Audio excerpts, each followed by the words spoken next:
मेरा सबसे बड़ा डिसअपॉइंटमेंट ये था कि जब कोई मिल गया रिलीज हुई तो मुझे पब्लिसिटी से कम्प्लीटली आउट कर दिया था। तो आई वाज वेरी डिसअपॉइंटेड क्योंकि एज एन एक्टर आप भी उम्मीद रखते हो कि नहीं, बुरा लगता है, बहुत बुरा लगता है, बहुत खराब लगता है। मैंने बहुत कोशिश की कि मुझे कोई अपॉर्चुनिटी दे दे बॉलीवुड में वापस आने का। 15 साल काम नहीं मिलना, इट्स नॉट फनी। इस शो के जरिए मुझे ही नहीं, मेरे पूरे परिवार को बहुत प्यार मिल रहा है, मेरे बच्चों को बहुत प्यार मिल रहा है, मेरी बेटी ग्लोबल सेंसेशन बन गई है, मेरा बेटा क्रश बन गया है। सो हेलो एंड हम बात करने वाले हैं रजत बेदी के बारे में। तो बैट्स ऑफ बॉलीवुड चाहे सीरीज आपने देखी हो या नहीं, पर अपनी सोशल मीडिया पर इससे रिलेटेड रील्स जरूर देख ली होंगी, चाहे फिर वो इमरान हाशमी का वायरल क्लिप हो या फिर बॉलीवुड के एक ओजी विलन का कमबैक हो, जहाँ न सिर्फ उसके बारे में बात हो रही है बल्कि उसकी फैमिली को भी काफी लाइमलाइट मिल रही है। बट इसके बाद कैसे उन्हें बॉलीवुड में साइडलाइन कर दिया गया, उनके क्या स्ट्रगल्स रहे और कैसे उन्हें एट अ पॉइंट ये इंडस्ट्री ही छोड़ के जाना पड़ गया और बाहर सेटल होना पड़ गया, इस सब के बारे में भी काफी बात हो रही है। कोई मिल गया में जो रोहित को बुली करता है वो इंसान याद है आपको, या फिर Gen Zs and social media use करने वाली मेजॉरिटी ऑडियंस ने उनके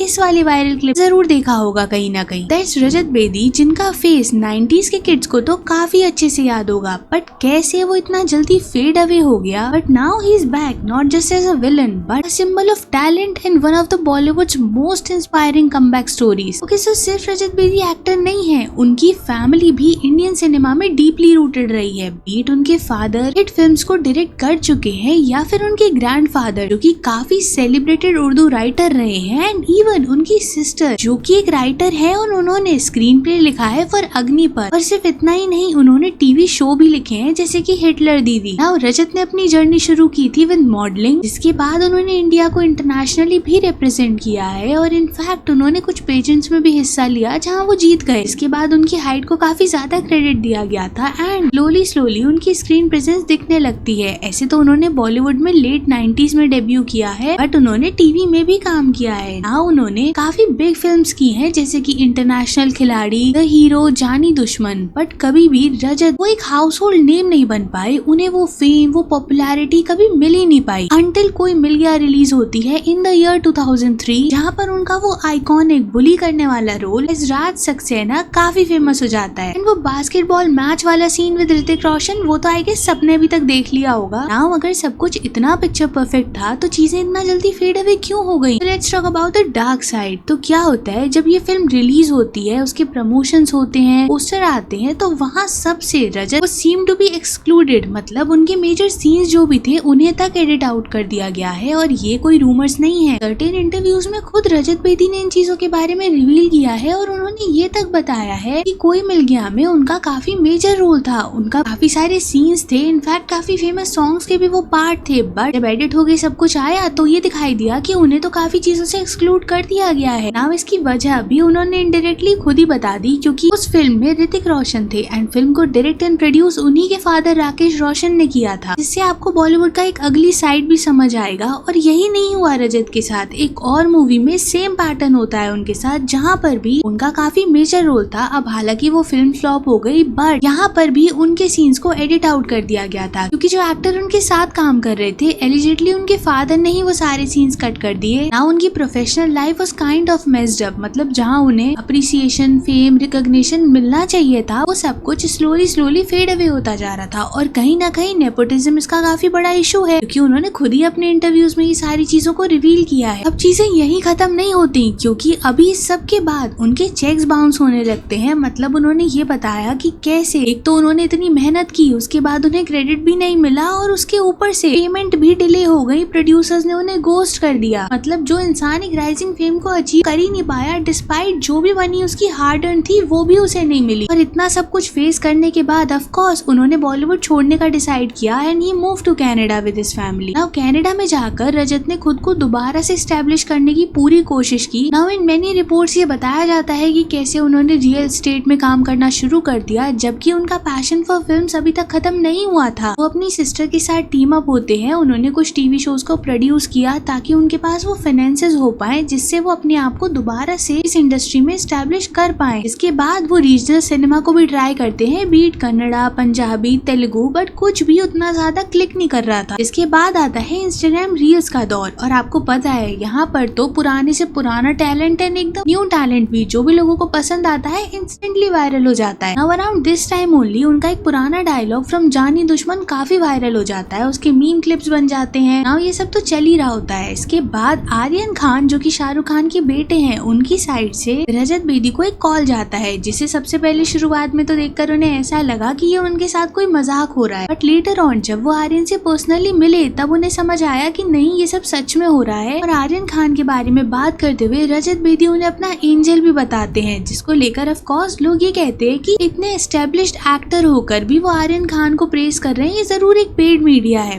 बट आप पूरी टाइमलाइन देखो, मतलब अभी तक उनकी लाइफ कितनी ज्यादा मेस्ड अप रही। उनको जो फेम मिलना चाहिए था, जितना उन्होंने मेहनत की, कुछ नहीं मिला, ना क्रेडिट मिला, ना मनी मिली, ना फेम मिला। और इस सब के बाद अब उन्हें शाहरुख खान के बेटे आर्यन खान कॉल करते हैं और ये बताते हैं कि कैसे कोई मिल गया, उनकी काफी फेवरेट मूवी है। और वहीं से उन्हें देखकर ये लगा कि क्यों ना रजत बेदी को भी बैच ऑफ बॉलीवुड में कास्ट किया जाए, जो कि उनका डायरेक्टोरियल डेब्यू था, जिसने की बॉलीवुड लेगेसी को तो दिखाया ही, बट वहाँ पर बॉलीवुड के काफी फेमस या फिर कहो मोस्टली बॉलीवुड के लोगों का कैमियो था। ना यहाँ पर रजत बेदी का काफी इंपॉर्टेंट रोल था, बट उन्होंने अपने बेटे के लिए भी आर्यन से रिक्वेस्ट की कि क्यों नहीं उन्हें भी एज एन असिस्टेंट डायरेक्टर काम करवाया जाए ताकि वो सीख सके, जिसको आर्यन खान ने अग्री कर लिया। एंड फॉर अराउंड 2.5 years रजत बेदी के बेटे ने भी इसमें आर्यन खान को ज्वाइन किया। Now what comes next is उनकी पूरी फैमिली स्पॉटलाइट में आती है जब बैच ऑफ बॉलीवुड का प्रीमियर हो रहा होता है। रजत बेदी अकेले नहीं, अपनी पूरी फैमिली के साथ रेड कार्पेट पर वॉक करते हैं, जहाँ उनकी वाइफ, उनकी डॉटर और उनके बेटे को लोग नोटिस करते हैं। एंड उसके बाद इंटरनेट वाज ब्लोन अवे, क्योंकि उन्होंने उनकी फैमिली को पहले कभी नहीं देखा होता है, बट उन्हें देखकर उन्हें ऐसा लगता है कि उन्हें मूवीज में होना चाहिए। स्पेशली रजत बेदी की बेटी को तो काफी ज्यादा करीना कपूर से कंपेयर किया जा रहा था। ये कहा जा रहा था कि करीना कपूर अपने ओल्ड टाइम्स में जैसी लगती थी, एग्जैक्टली वैसे ही रजत बेदी की डॉटर अभी लगती है। नाउ ये सब हो ही रहा था, उन्हें इतना ओवरवेलमिंग अटेंशन मिल ही रहा था, बट डिस्पाइट दैट उनकी डॉटर का कोई भी प्लान नहीं था बॉलीवुड में आने का। ये उन्होंने खुद एक इंटरव्यू में बताया है। हाउएवर उनका जो सन है वो पहले से ही प्रिपेयर कर रहा है for his acting debut. Now एक प्रीमियर से कैसे चीजें 360 डिग्री टर्न कर गई रजत बेदी के लिए, ये उन्होंने खुद अपने इंटरव्यू में बताते हुए कहा है कि उन्हें बिलीव ही नहीं हो रहा था कि सिर्फ उन्हें रिकॉग्निशन नहीं मिल रहा था, उनके बेटे बेटी जो कि अभी इंडस्ट्री में आए भी नहीं है, या फिर शायद उनकी बेटी का आने का कोई प्लान भी नहीं था, उसे इतना ज्यादा फेम मिल रहा है, रिकॉग्निशन मिल रहा है, वो ऑल ओवर इंडिया ट्रेंड कर रहे हैं सोशल मीडिया पर, लोग पसंद कर रहे हैं उन्हें। ये सब उनके लिए काफी ओवरवेलमिंग था एंड इस सब का क्रेडिट वो आर्यन खान को ही देते हैं और इसीलिए वो उन्हें अपना एंजल बताते हैं, क्योंकि उन्होंने सिर्फ नेपोटिज्म को फेस नहीं किया, एक्सक्लूजन, फाइनेंशियल बिट्रेयल फेस किए हैं, बट इस सब के बाद भी जो उनकी फैमिली ग्राउंडेड है और जैसे वो अपने आप को प्रेजेंट कर रहे हैं, लोगों को काफी पसंद आ रहा है। कोई भी नॉर्मल पर्सन भी जिसने उन्हें अपॉर्चुनिटी दी है उन्हें थैंक्स नहीं करेगा तो क्या ही करेगा, क्योंकि उनके लिए तो ये मेमोरेबल बन गया ना। आफ्टर ऑल हीरोज जितना याद रखे जाते हैं, विलन शायद उससे ज्यादा ही याद रखे जाते हैं। And Rajat Bedi was also unforgettable and ये उन्हें अभी समझ आ गया होगा। हालांकि उन्हें अपॉर्चुनिटीज नहीं मिली, उन्हें बॉलीवुड में कुछ चीजें फेस करनी पड़ी जिसके कॉन्सिक्वेंसेज में शायद जो उन्हें आज मिल रहा है ये बहुत पहले मिल जाना चाहिए था। एंड इसी वजह से रजत बेदी के कमबैक को काफी ज्यादा इंस्पिरेशनल माना जा रहा है। ये कहा जा रहा है कि कैसे from being ghosted by Bollywood to becoming its most unexpected hero ever along with the entire family,